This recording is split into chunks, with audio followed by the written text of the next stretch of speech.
Hello friends, welcome to my channel doctor Manisha homoeopathy. आज इस video में मैं डॉक्टर मनीषा भारद्वाज आपको एक ऐसी कंडीशन के बारे में बताऊंगी जो कि बहुत सी डिजीजेस को कॉज कर सकती है। वो है कॉन्स्टिपेशन। कॉन्स्टिपेशन यानी कब्ज। कॉन्स्टिपेशन एक ऐसी प्रॉब्लम है जिसकी मैनिफेस्टेशन हर पेशेंट में डिफरेंट है। कुछ पेशेंट्स को ये प्रॉब्लम है कि उनको अर्ली मॉर्निंग स्टूल नहीं आते। कुछ पेशेंट्स को स्टूल हार्ड है और उनको बहुत ही मुश्किल से स्टूल पास होता है। कुछ पेशेंट्स ऐसे आते हैं जिनको काफ़ी टाइम तक स्टूल नहीं पास होता, जैसे कि 3 days to 4 days। तो इसकी जो प्रॉब्लम है उसका रीज़न हर पेशेंट में डिफरेंट है। तो कॉन्स्टिपेशन के बारे में जानने के लिए सबसे पहले आपको ये पता होना चाहिए कि हमारा डाइजेस्टिव ट्रैक्ट बेसिकली कैसे फंक्शन करता है। डाइजेस्टिव सिस्टम हमारी बॉडी का वो सिस्टम है जो कि हमारे खाए हुए फूड को पचाने में हेल्प करता है और जो वेस्ट प्रोडक्ट्स हैं या टॉक्सिन्स हैं उनको बॉडी में से निकालने में हेल्प करता है। डाइजेस्टिव सिस्टम का बहुत इंपॉर्टेंट ऑर्गन है लार्ज इंटेस्टाइन्स, जिसके अंदर बेसिकली स्टूल फॉर्मेशन होती है। जितनी देर फूड हमारा लार्ज इंटेस्टाइन में रहता है उतनी देर फूड में से वाटर को रीएब्जॉर्ब करके बॉडी के अंदर वापस सेंड किया जाता है। तो अगर हमारा फूड ज़्यादा देर तक लार्ज इंटेस्टाइन्स में पड़ा रहे तो वो उतना ही हार्ड हो जाता है और उसको बॉडी से निकालना उतना ही मुश्किल हो जाता है। कॉन्स्टिपेशन के बहुत से कॉजेज हैं। जिन पेशेंट्स को ये प्रॉब्लम है कि उनको स्टूल एक फिक्स टाइम पर नहीं आते, तो उनको पहले अपनी डाइट फिक्स करनी चाहिए। अगर उनकी डाइट फिक्स टाइम पर है तो उनको स्टूल भी फिक्स टाइम पर ही आएंगे। Second cause of constipation is आपकी ईटिंग हैबिट्स। अगर आप जंक फूड और प्रोसेस्ड फूड, पैक्ड फूड ज़्यादा ले रहे हैं तो आपको कॉन्स्टिपेशन ज़्यादा रह सकती है। मसालेदार खाना खाने वाले लोगों में भी कॉन्स्टिपेशन ज़्यादा पाई जाती है। Next is water intake. अगर आपकी वाटर इनटेक काफ़ी कम है तो आपका स्टूल हार्ड हो सकता है और उस वजह से आपको कॉन्स्टिपेशन रह सकती है। मैंने आपको पहले भी बताया है कि स्टूल में से वाटर को बॉडी रीअब्जॉर्ब कर लेती है।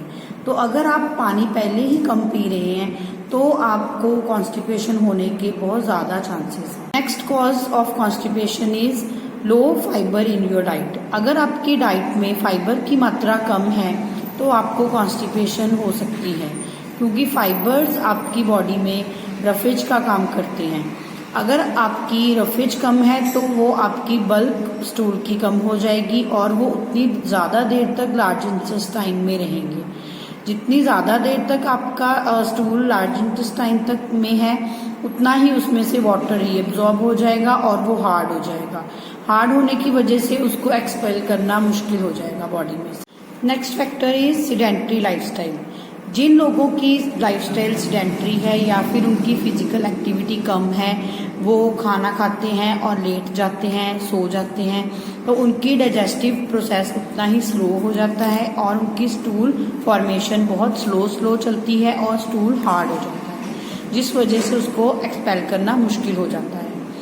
अगला कारण है कुछ लोगों में कि वो अपनी स्टूल की अर्ज को सप्रेस कर देते हैं। ये मोस्टली देखा गया है बच्चों में जो स्कूल में होते हैं या फिर जो पर्सन्स ऑफिस आवर्स में रहते हैं।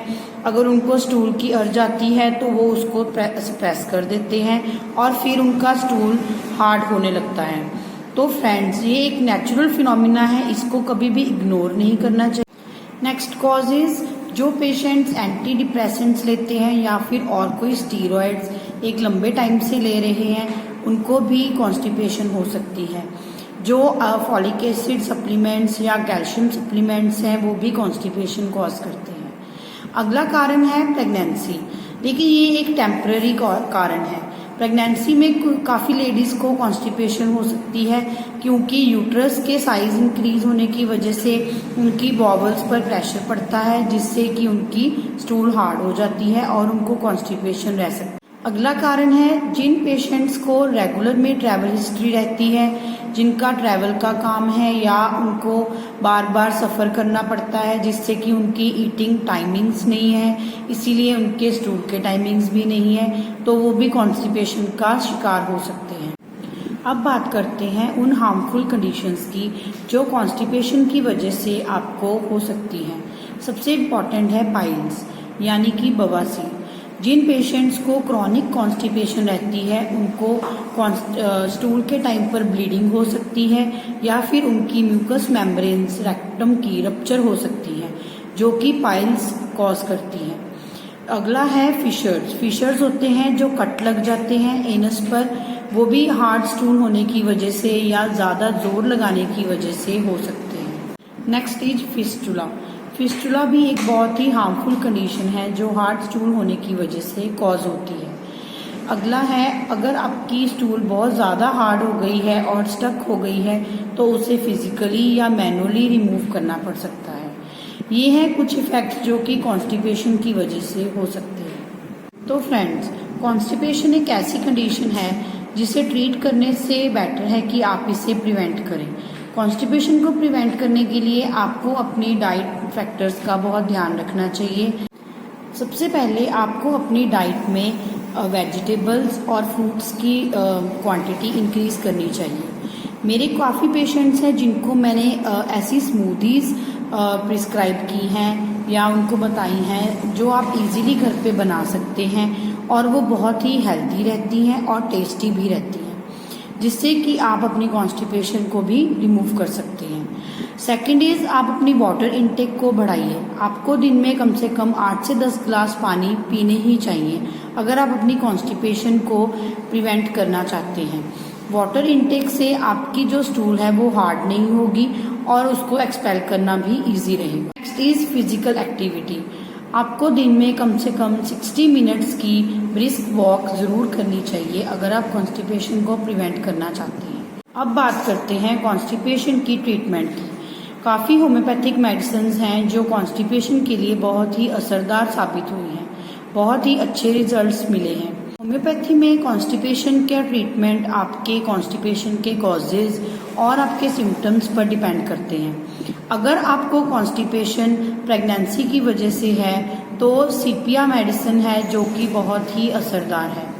अगर आपको कॉन्स्टिपेशन ट्रैवल हिस्ट्री की वजह से है या आपकी ईटिंग हैबिट्स प्रॉपर नहीं है, आपका टाइम टेबल प्रॉपर सेट नहीं है, तो आप प्लेटिना मेडिसिन ले सकते हैं। अगर आपकी स्टूल बहुत ही हार्ड है, ड्राई है और बर्nt जैसी लगती है तो आप ब्राइनिया मेडिसिन है वो ले सकते हैं। अगर कॉन्स्टिपेशन बच्चों में है जिससे कि वो बहुत क्राई करते हैं या उनको बहुत जोर लगाना पड़ता है स्टूल टाइम पर, तो आप कैलकेरिया कप या एलुमिना यूज़ कर सकते हैं।